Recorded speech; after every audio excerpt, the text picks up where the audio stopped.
So, uh, today in our session, we will give a short introduction. I'll talk about um, the paradox in developer productivity. Um, I'll focus on pull requests and what they mean to our lives as developers, to our cycle, and to our um, work. I'll dig into some proprietary research that we have performed in LinRB, and I'll finish with showing how to optimize the pull request flow and how to optimize your non-coding time. So a little bit about myself. Started coding back in elementary school, and then in high school. Spent a lot of years as a developer, an owner in a contracting shop. Um, Later on, joined cloud security startup called CloudLock, which was then acquired by Cisco. And then almost a year and a half ago, I joined LinRB to take the next step in helping developers be more productive and happier. So, developer productivity is such an issue in hype. Everyone is interested in that. Everyone is realizing that more and more of the business is moving to become software developers, and the investment in the dev org is becoming so much more important. Um, this is just a screenshot from our developer leadership community, and you can see the names and the different people that are interested in talking about and hearing and discussing everything that has to do with developer productivity. Is becoming a very, very hot item. And I think because the industry has neglected for many years a lot of what happens and a lot of what impacts the work lives of developers. And my talk today is going to focus on one of these areas where we can do so much better than what we're doing today. So this lives inside maybe a broader market for software development and delivery intelligence platforms. And this market is roughly divided into three main areas or three pillars.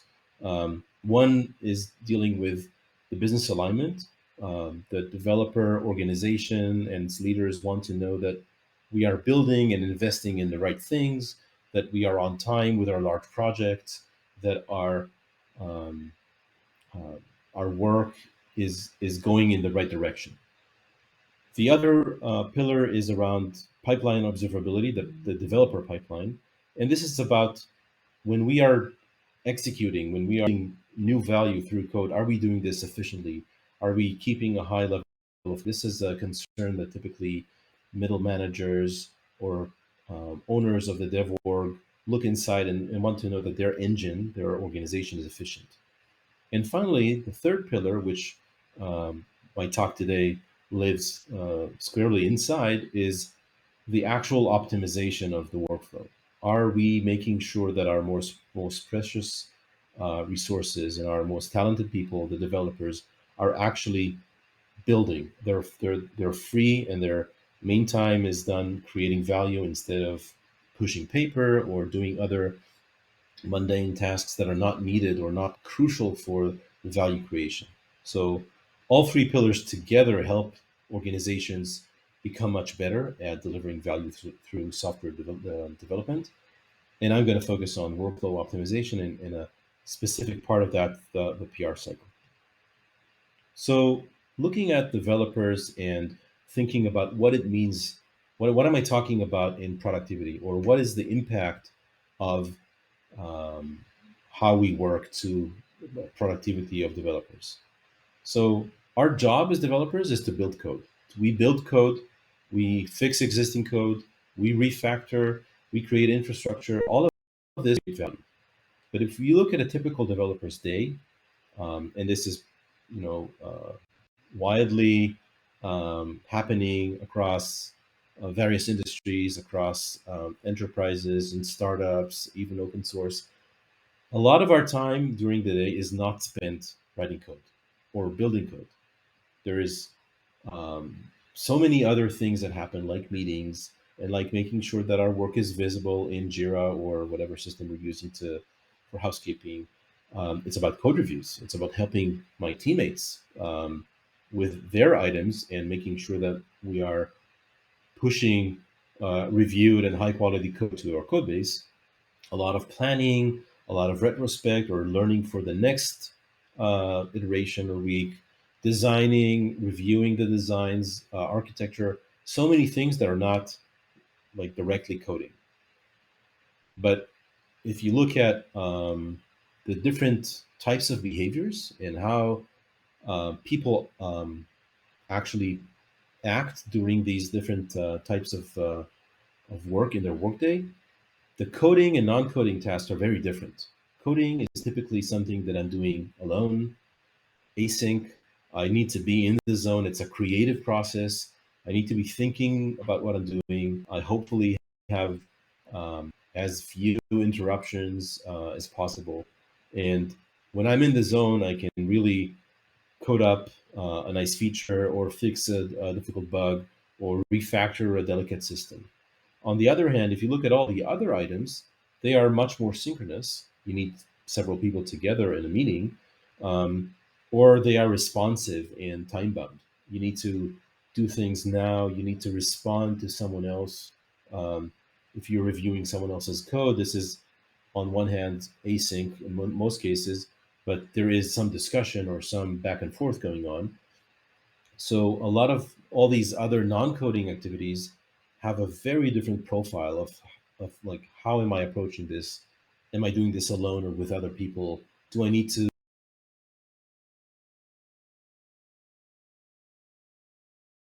how responsive or this has to happen now. Someone is waiting for a small task that I might be doing. I may need to spend 2 minutes uh, to create a ticket, but other people are waiting for that. Um, and if we focus on the code reviews or the pull request cycle, which I'm going to zoom into, that takes a lot of my non-coding time as a developer. Within my day, a lot of what is expected of the developers, the senior developers, is to help others and provide code reviews for the team and make sure that we are reviewing our code before it hits the code base. So there are so many tools out there for developers, and they all focus on the actual coding time. Those 2 hours, or a third, or a quarter of your day that you spend coding. So tools for doing things faster, for keeping my code base secure, for helping me. There's a ton of IDEs and extensions. Um, you name it. Like, look, as a developer, I'm really swamped with tools and helpers and add-ons that are all great. I'm using them. I'm enjoying them. They make my life easier, but they're focusing on the coding time. But that smaller part of the day, where I'm actually creative in coding, is crucial. And that's why all these tools exist, to make that process um, as streamlined and as effective as you can. But that's not the only thing I'm doing, um, you know, in my day. And as an industry, if we look, take a step back, we've been optimizing the wrong bucket. So my 2 hours a day coding, and I think many developers will be happy to get two clean in the zone hours of development a day. Um, yes, we're heavily investing in that as an industry to really make the time I'm spending there super effective. But what about all the other time? So I'm going to focus on the other part and the non-coding tasks, and in particular the PR cycle, the code reviews, and show some ways both on how important it is to focus there and optimize that area as well, and also provide very tangible things that you can do tomorrow and that we provide as a company um, to help make that part of your day much make it smaller. If you're optimizing those 6 hours, you will get more time to code. And obviously that's a lot of what we all do every day. Let's make sure that we're doing this as smart and as effective as we can. So pull requests, um, For those of you like me who've been around for some time doing software, pull requests are on one hand highly adopted. Practically everyone is using them right now. In open source, you could say the pull request methodology started with open source projects, very distributed, non hierarchy, with no hierarchy, um, evolved as a way to um, make sure that suggestions on changes to codebase are democratized, and then there's a clear process for accepting those. But they've been widely adopted by, I would say, practically every software team on Earth. There are teams that do not use pull requests, and we all remember the time when we used other methods for pushing code into the code base, before the days of Git, obviously, but even with Git, there are teams and there are places where people do other things. I'll talk about this, but as a rule, this is the you know maybe the single um, massive change in how software developers and software teams work that is adopted widely in teams large and small across the entire industry. So what's the problem, or one of the main problems with pull requests? Um, I'm a developer. I'm in the zone. I'm spending those 2 hours of my day where I can actually get to code, solving a difficult problem or a crazy important feature. It's ready. I need my code. I've tested it. I need my code to be reviewed so I can merge it. And hopefully, if I'm in a modern team, to push it all the way, deploy it, have customers or the recipients of this new value enjoy this new value, and I can move on to save the world in my next feature. Um, but the person or the persons that I'd like to review my code are also solving this crazy important feature or another crazy important feature. They're also busy. They're in the zone. They're working on something that is, equally important to them. Um, So typically, I need to wait until someone is free or I get their attention, and they can now review my code. I am in another place already. I could be moving on to my um, next save the world feature, or end of my day, or out to lunch, or whatever. I've already moved, and mentally I've already moved, and cleared my head.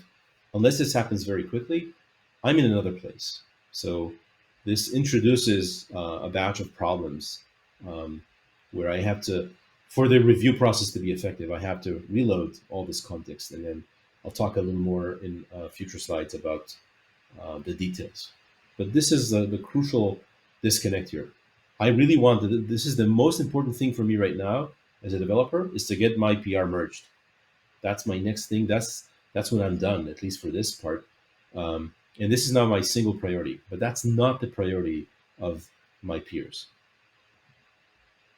If you look at the problem from a team perspective, I'm going to borrow some light queuing theory here. Um, you need someone to respond. The review process is a response to your pull request. Um, and the rate in general, the rate in which you will get a response, that the wait time, how long do I have to wait until someone can actually respond to me, depends on how busy those resources are. How busy are people? If everyone is 100% busy, I will never get a response.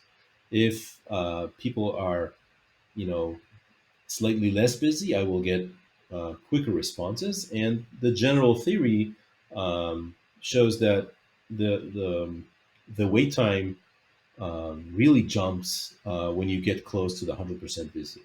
So if I'm free for half of my time, there will be a 1x or a 1 unit of wait time.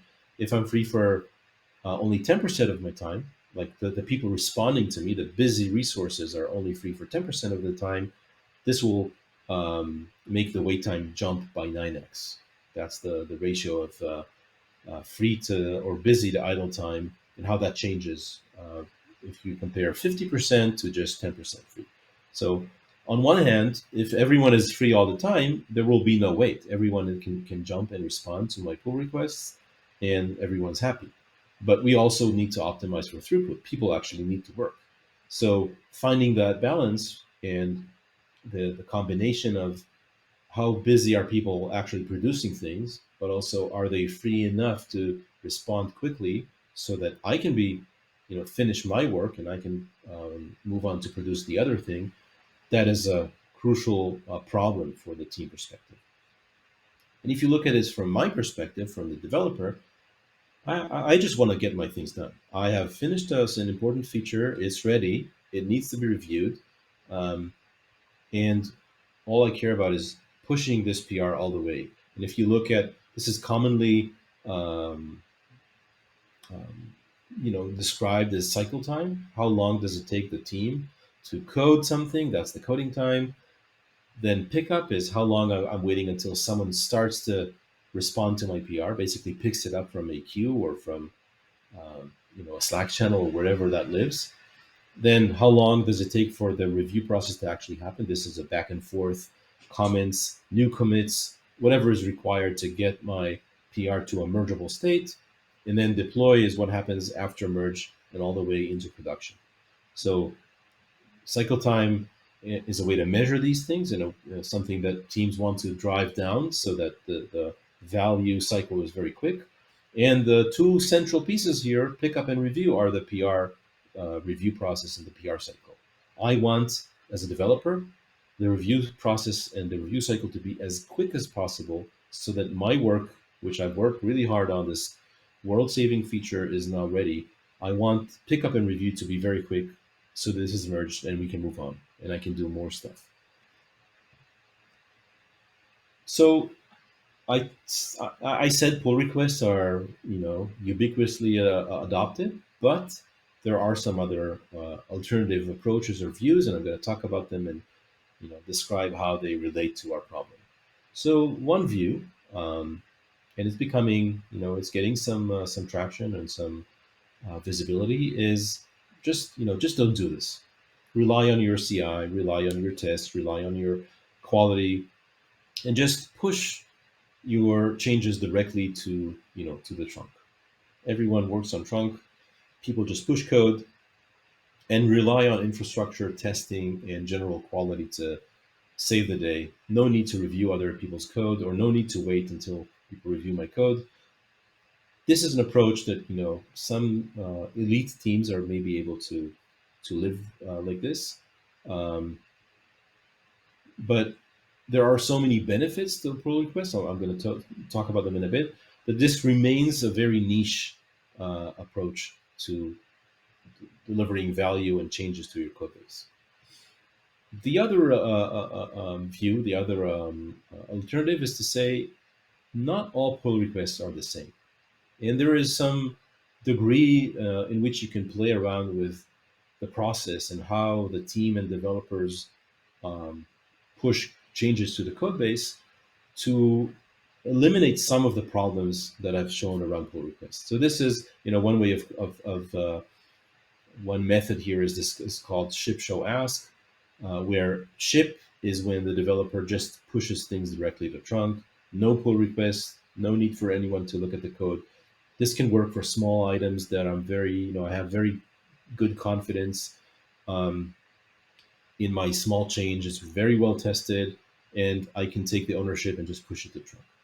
Um, Show is where, again, I'm making a change. It's visible through a branch.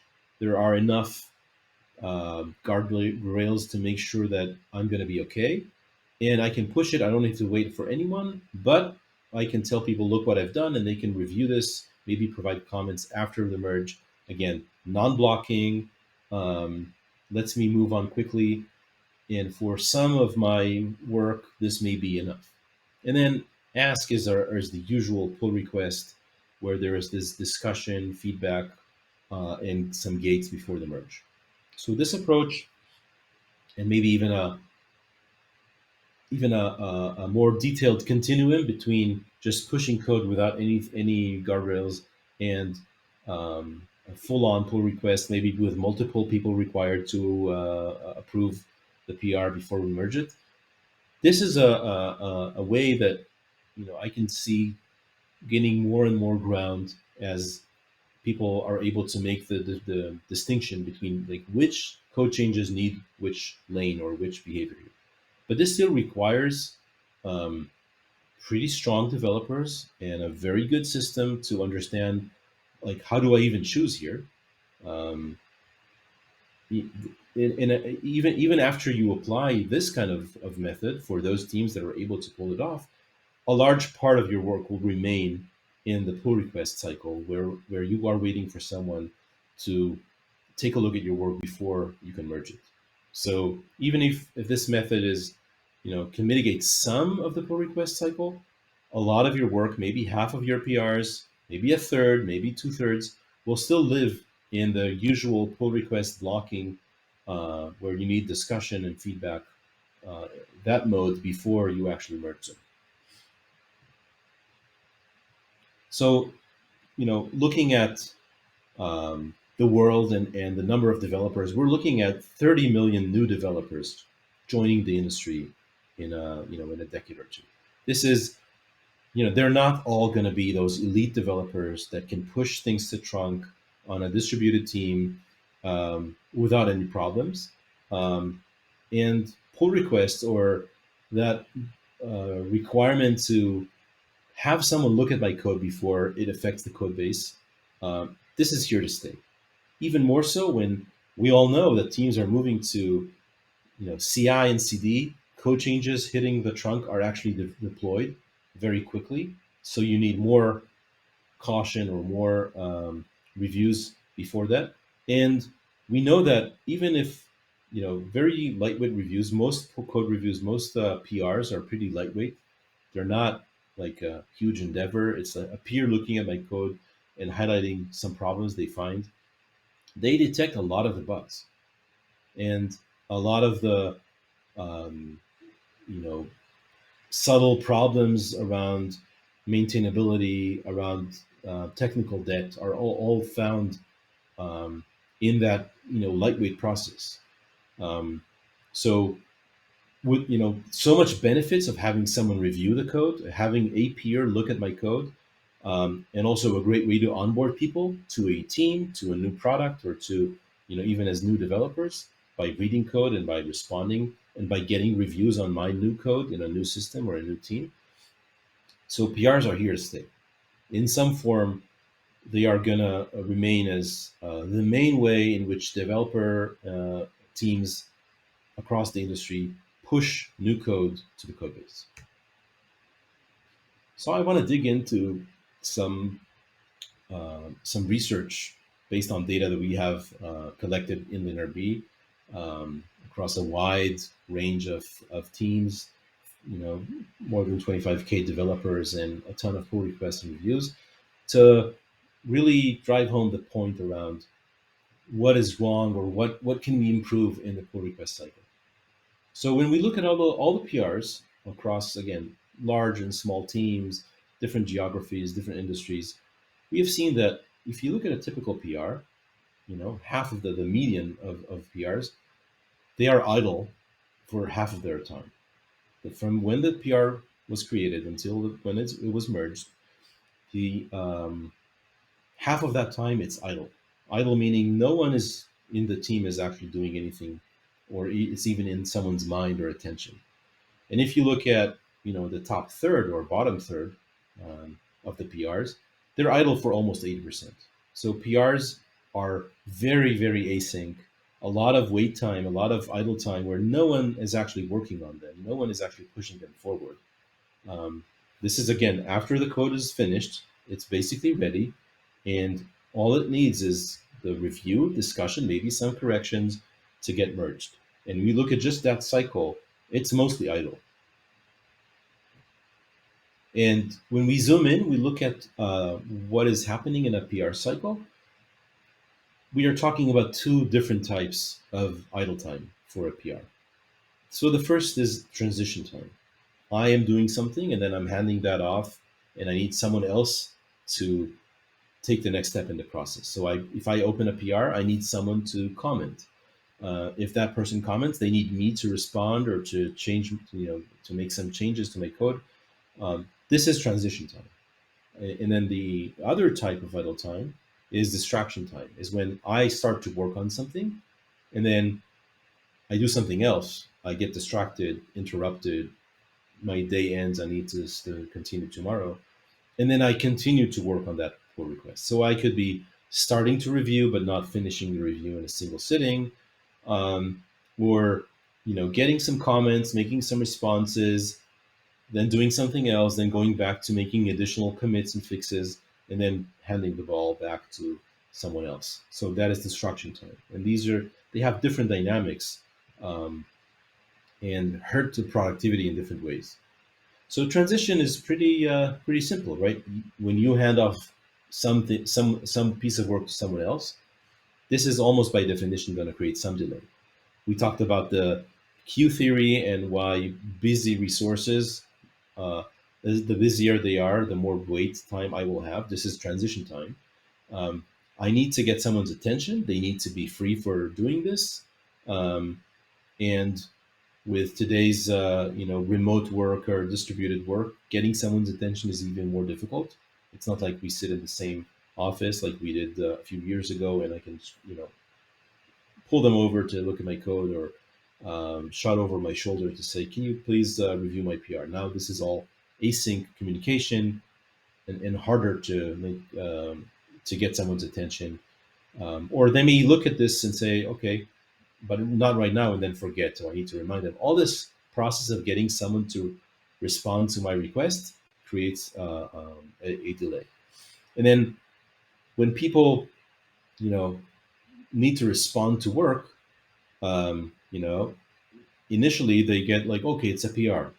I don't know if I'm doing this right now or I'm doing this later.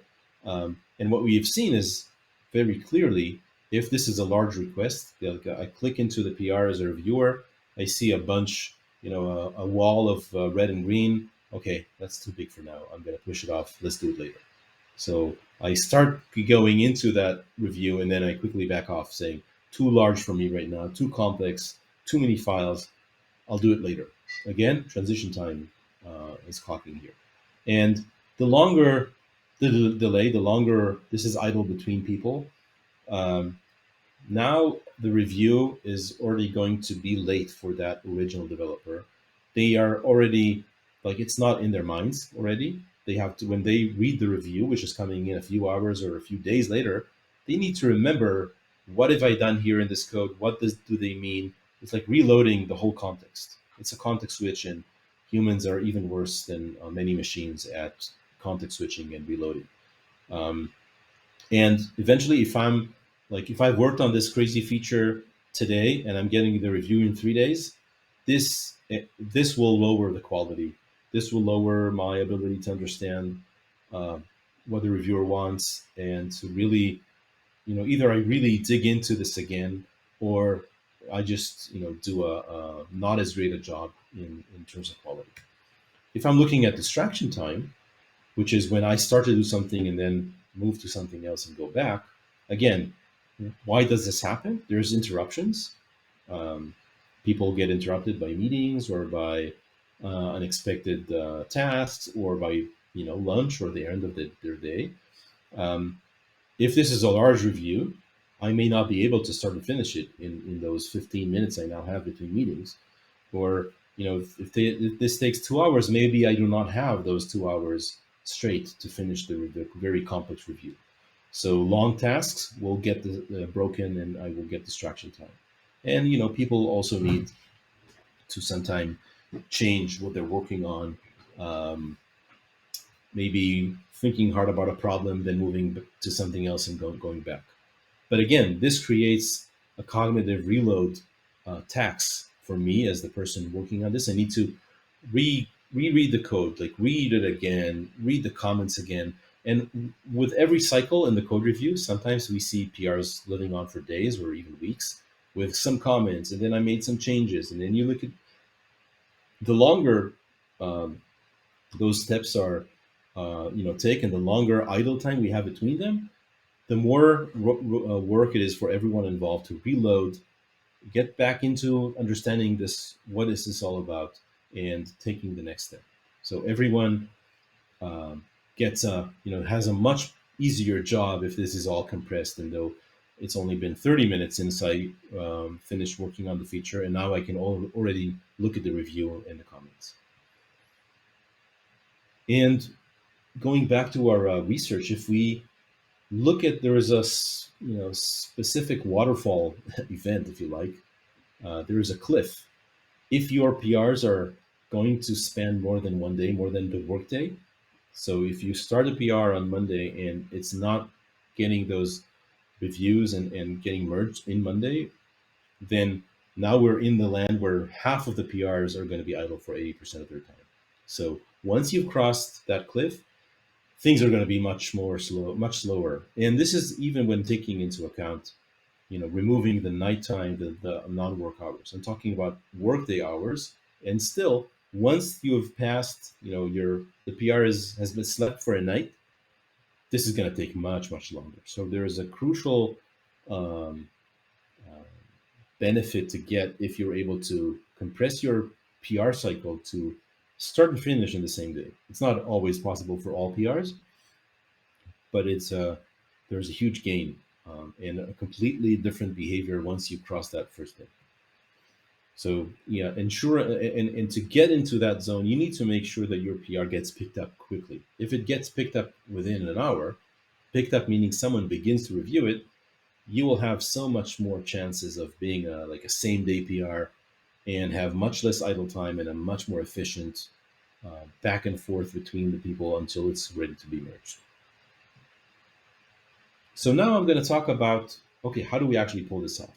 How do we optimize this flow? This is, again, to remind you, a large part of your day is spent in these areas, which are non-coding, and they're, synchronous, responsive to a degree, and with competing priorities between the code owner and the reviewers, which are working on their own feature typically. So their priorities and their um, are not entirely aligned. How do you optimize all this?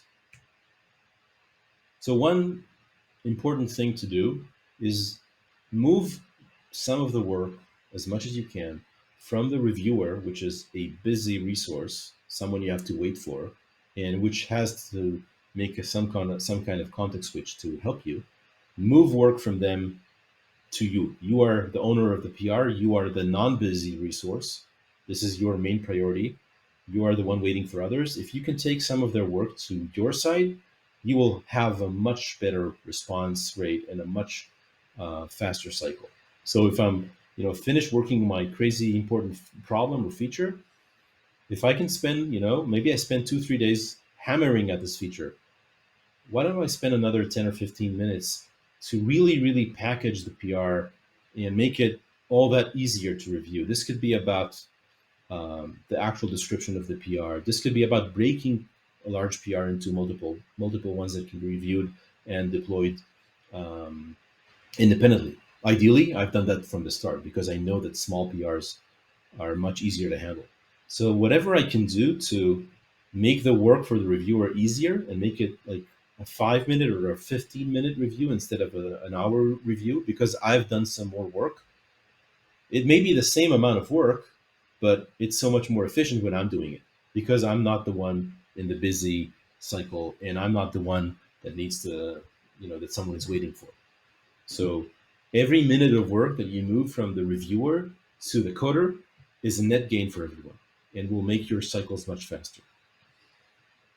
I've talked about PR size and like, okay, what is the size of this code change? And there is like tremendous evidence across the board, including from our research, that the size of your PRs is crucial to get quick pickup and a great and faster review. They're also great for quality um, and for rollback.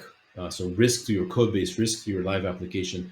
Small PRs, small items that are small pieces of change, very focused and can be deployed individually, are crucial for a fast cycle. And looking at our data, we see that elite teams are able to consistently drive changes to their code base through PRs that are you know up to 100 code lines, maybe sometimes 200 code lines for very larger PRs. And then Most of the industry, the medium area, is on the order of up to hundreds of lines, and if you're going, above four, five, 600 lines, code lines of change in average in your PRs, then you need to be looking at how to break those and become better. Another thing which is crucial, which helps you get better response and shorter cycles, is to promote the PRs. You are asking someone to respond, to give you a review. If you can wrap this request with more information, enrich this with some data, so that they can make a decision up front to, do I do this now? Do I do this later? Do I ask someone else to do it? The more data you give them with the more context, the better their decisions. And for example, show them or tell them in whatever medium you're using to let them know about this new PR that is waiting. What is this PR like? What is the actual feature? Is there a Jira ticket or a bug, or like, what is this related to? What is this blogging? Why is this important? Can you give them information about how long this will take them to review? I'm calling this estimated review time. I'm going to show some more information. There are ways, automated ways, to let them know this is going to take you 10 minutes, or this is going to take you 40 minutes. If they have this information up front, they can make smarter decisions and you will get faster responses. Obviously, highlight the risk areas, what could go wrong with this PR, things like test coverage. We all know some of these tools, but the more data and the more accessible data you have on the envelope of the request, here is my PR, here's all you need to know about this, it will help you get response faster and optimize non-coding time for the team. And also choose in a smart way who you are asking for review here. Some teams just put this in the air and it's like everyone can take it, which is nice, but again, you're not applying any kind of intelligence to try and understand who should be or could be or is available to review this. So targeting the relevant reviewers in terms of the content, like which areas of my code am I changing, in terms of their, like, who's available or who's busy or who has a huge list of reviews they need to take care of, um, and providing as much automation as you can, like checks, whatever you can do that removes manual work from the reviewer. These are all going to help you. And if you can provide information about them in part of your promotion for the PR, that will help you get better responses. This graph. I've talked about estimated review time. Um, we have, again, from our research, we have one of our features in Linear gives the reviewers information about how long this will take, the review will take them. What is the estimated review time? And you can see the response, like how quickly do people respond to PR requests based on that estimate. And you can see, a tremendous difference between small PRs that we estimate will take them 2 or 7 minutes, and the large PRs, where we estimate they will take 30 or 45 or 60 minutes to review. And you can see people jump on small PRs and push the large PRs, or the ones that are going to take them a long time. They push that because they know I don't have 45 minutes right now, so I'm not going to start. Helping your reviewers know whether to start right now or to push this will help them avoid starting and then need to break off because I don't have time. This is causing distraction time. Um, Making smart decisions will cause faster response, and having that information up front gives you faster response. We talked about finishing the PR in one day. There's a crucial uh, moment is when you cross that the first day. So whatever the team can do to push PRs all the way, like from review to merge in a single day, and many PRs are like that. You can do that. It's all about just coordination. It's not a complex PR with a lot of questions. It's just about getting the right people. So um, think about this. What if you know when someone is reviewing your code? What if you know in real time that this is happening? Review and the code review is typically async. Like, I've provided you a pull request. You are now reviewing in your own time, providing me with comments. I will then read them. But in many cases, and we've all done this, it's useful to let's like move this to sync.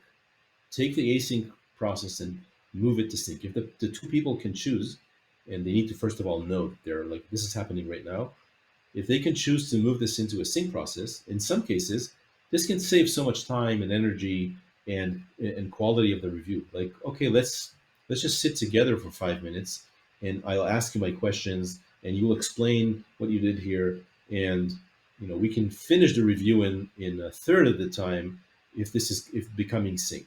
So giving the people the tools and the ability to choose to upgrade to sync, um, that is a crucial way to help some PRs really get a great review and do that very quickly.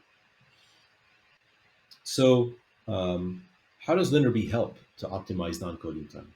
There are some, developer workflow optimization tools around, and some initial, if you look at some connectors like GitHub to Slack or others that will push information to help you optimize some of this workflow. They're typically very noisy. You need to learn how to use them. It's not a simple thing. They typically use just one data source. So yes, I could get something that listens to my Git work and alert people that they have a PR waiting for them.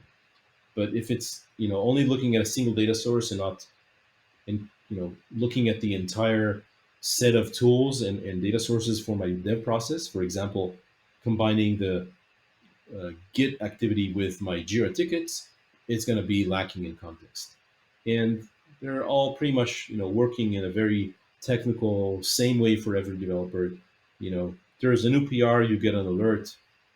That is very basic and does not really give you the kind of productivity gains that you're expecting.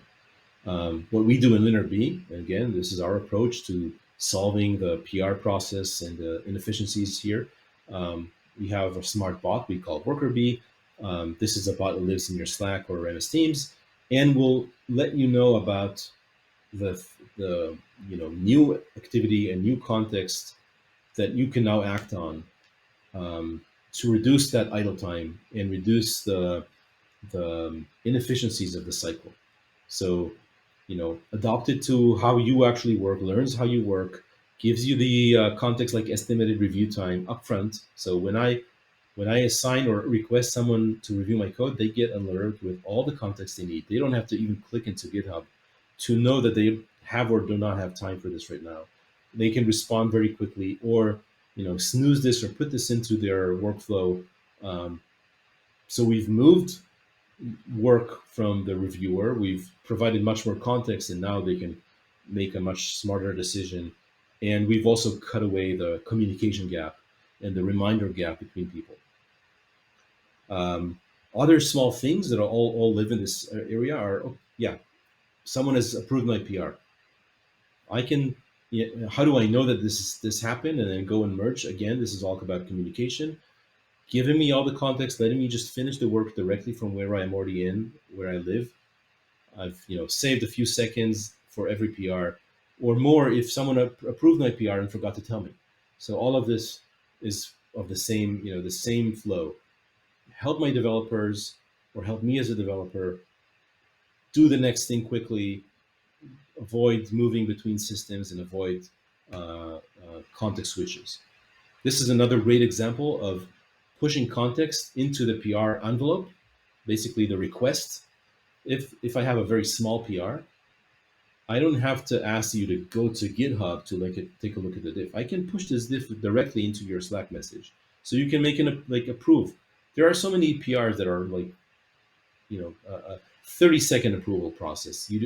If you can cut away the additional 2-3 clicks and just, oh, I can see this right now, looks fine, approve, we're done.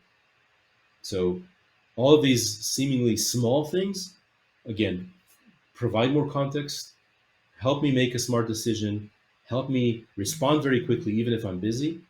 Crucial difference in how the cycle looks in the productivity of the team. And here's another example is around cutting down on mundane or work that I need to do outside of my, the non-coding work. I've started to work on a feature. there's no Jira ticket for it because I forgot to create one or I did not link the work to Jira. This will automatically let me know, help me solve the problem directly in Slack or MS Teams. I can move on quickly. So this is something that's coming soon. But again, the same theme across the board of optimizing everything and letting the developers focus on coding instead of non-coding stuff. So this is my content. I'm inviting everyone to join our Dev Interrupted community for dev leaders or listen to our podcasts. Um, and we are, focused on fixing this PR process for every developer. And we will have a free solution for every developer on Earth that wants to have better and faster cycles for their PRs. So I'm inviting everyone to sign up for early access to this tool, and you will hear a lot more from us on this new free dev tool that is focused on solving your PR process. Thank you. Thank you. Thank you so much, Yishai. It was really useful even for me, not only for all developers. So thank you one more time. I want to invite you to join Thanks again. our This was fun. discussion table and share some secret tricks maybe with our participants. Guys, don't hesitate. Go to discussion table and ask all your questions.